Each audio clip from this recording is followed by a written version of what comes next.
Hello, good morning, नमस्ते। मेरा नाम कविता शर्मा है और आज हम साइंस के जो लास्ट क्लास में हमने क्वेश्चन करे थे उससे आगे बढ़ते हैं। लास्ट क्लास में हमने 66 क्वेश्चन करे थे और 4 पार्ट कर चुके हैं हम। आज हम 5th पार्ट करेंगे जो काफ़ी इम्पोर्टेंट है और कॉम्पिटिटिव एग्ज़ाम्स में आता है। प्लवन या उत्प्लावन बल किसे कहते हैं? उत्प्लावन बल या बियॉन्ड फोर्स द्रव का गुण जिसके कारण वह वस्तुओं पर ऊपर की ओर एक बल लगता है या लगाया जाता है, उसे उपेक्षित या उत्प्लावन बल कहते हैं। यह बल वस्तुओं द्वारा हटाए गए द्रव्य के केंद्र पर कार्य करता है, उसे उत्प्लावन बल कहते हैं। जैसे कि बाल्टी में पानी भरा हुआ है, उसमें अगर हम ठोस वस्तु डालते हैं या उसमें डुबोते हैं तो वह जो फोर्स लग रहा है वही उत्प्लावन बल कहा जाता है। और इसका अध्ययन करा था आर्किमिडीज ने। आर्किमिडीज का सिद्धांत है, जब कोई वस्तु किसी द्रव में आंशिक रूप से या पूर्ण रूप से डुबाई जाती है तो उसके भार में कमी आ जाती है। भार में यह कमी आभासी वस्तुओं द्वारा हटाए गए द्रव्य के भार के बराबर होती है।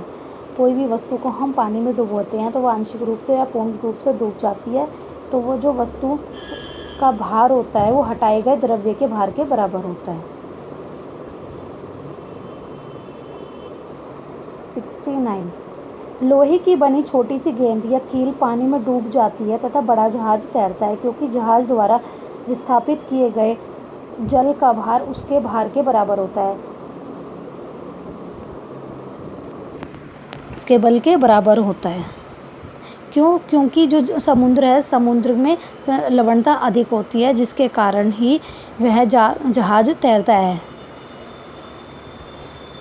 ठीक है, क्योंकि जहाज द्वारा विस्थापित किए गया जल का भार उसके भार के बराबर होता है। 70 हवा की अपेक्षा पानी में वस्तुओं को उठाना आसान होता है, क्योंकि पानी में वस्तु के भार कमी आ जाती है।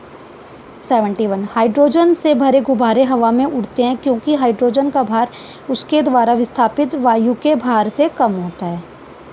72 गर्म करने पर जिन पदार्थों का आयतन घट जाता है, दाब बढ़ने पर उसका गलनांक भी कम हो जाता है। गर्म करने पर जिन पदार्थों का आयतन वॉल्यूम घट जाता है, दाब पड़ने पर, जैसे हम कुकर है, कुकर में जब दाल बॉईल करते हैं तो उसमें नमक हल्दी डालते हैं, जिसके कारण उसका वॉल्यूम कम हो जाता है। लेकिन जब प्रेशर बढ़ता है, जब ढक्कन लगाते हैं तो उसका प्रेशर बढ़ जाता है, जिसके कारण वह गलनांक भी, ये मतलब वो स्पीड में कोई चीज़ गल जाती है, तो दाब या प्रेशर बढ़ने पर उसका गलनांक भी कम हो जाता है। 72 कर लिया था हमने। 73 दूध की शुद्धता हम किससे मापते हैं? लैक्टोमीटर से। 70 अपेक्षित घनत्व है, उसको हम किसके द्वारा मापा जाता है? हाइड्रोमीटर के। 75 लोहे का घनत्व जल के घनत्व डेंसिटी से अधिक होता है तथा पारे के घनत्व से कम होता है। लोहे का जो घनत्व होता है जल के मुकाबले तो अधिक होता है लोहे का, लेकिन पारे के मुकाबले कम होता है। इसका मतलब यह है पारे का घनत्व सबसे ज़्यादा होता है, इसलिए लोहे का टुकड़ा पानी में डूबता है लेकिन पारे में तैरता है। तो पारा जो थर्मामीटर में जो पारा होता है मर्क्यूरी, उसका घनत्व सबसे ज़्यादा होता है। 76 समुद्र में जल का घनत्व साधारण जल के घनत्व से अधिक होता है, इसलिए समुद्री जल में तैरना आसान होता है। 77 वायुमंडलीय दाब कम होने के कारण ही पहाड़ों पर खाना पकाना में कठिनाई होती है, क्योंकि वहाँ पर वायु धीरे धीरे कम होती जाती है पहाड़ों में।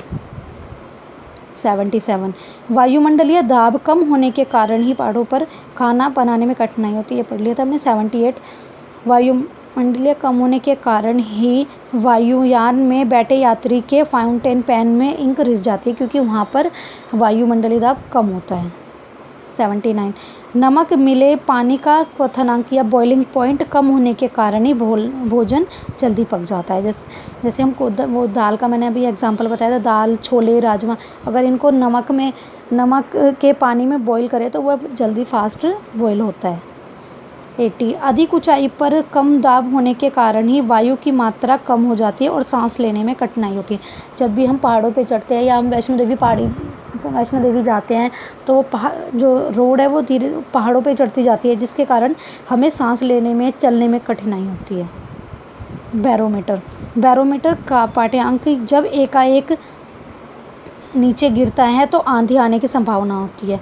बैरोमीटर एक तरह से टेम्परेचर मापी होता है। तो यहाँ जैसे ये डॉट है, तो अगर ये ऊपर जाएगा, नीचे जाएगा तो आंधी आने की संभावना होती है। बैरोमीटर का पाठ्यांक जब धीरे धीरे नीचे जाता है तो वर्षा होने की संभावना होती है। यदि पाठ्यांक जो उसका मेज़रमेंट का पॉइंट है, जब धीरे धीरे ऊपर चढ़ता है तो दिन साफ़ रहेगा। धीरे धीरे ऊपर चढ़ेगा तो टेम्परेचर नॉर्मल रहेगा, लेकिन अगर धीरे धीरे नीचे गिरता है तो वर्षा होती है। लेकिन एकदम स्पीड में गिर जाता है तो इसका मतलब होता है आंधी आने की संभावना है। आपको मेरी वीडियो अच्छी लगी तो उसको प्लीज़ लाइक करें, शेयर करें, सब्सक्राइब करें। और ये काफ़ी इंपॉर्टेंट क्वेश्चन है और कॉम्पिटिटिव एग्ज़ाम्स में आते हैं। Thank you.